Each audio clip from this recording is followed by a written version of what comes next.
Christianity reached India in the first century, but people didn't have Bibles until the 18th and 19th centuries. The Bible was first translated into Malayalam, a southwestern Indian language, in 1811. Before people had Bibles in their vernacular languages, it was all based on oral tradition. Specific to southwestern India, the priests from the Church of the East utilized the Peshitta, or the Syriac translation of the Bible. So from around the 7th century to the 18th century, there was no vernacular Bible, specifically in Malayalam or Tamil. But in 1811, this all changed when a Scottish missionary, Reverend Claudius Buchanan, landed on the shores of Kerala. Claudius Buchanan interacted with many different Syriac church leaders, and he came across Kanyamkulam Philippos Ramban, and he encouraged him to translate the Bible from Syriac into Malayalam. So in 1811, the Gospels were first translated into Malayalam.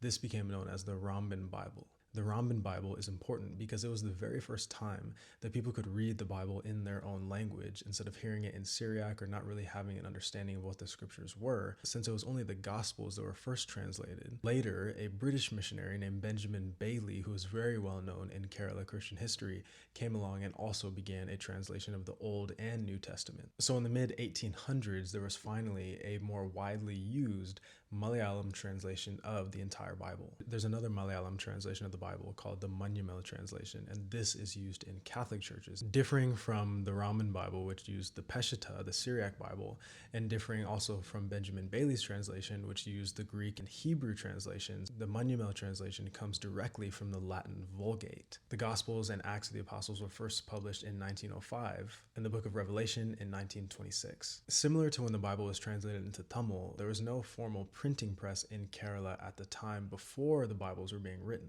So much work had to go into finding a printing press, creating a process that could be standardized and systematized for multiple Bibles to be produced. So after Benjamin Bailey and other missionaries came, mass production of the Bible in Malayalam was more popular.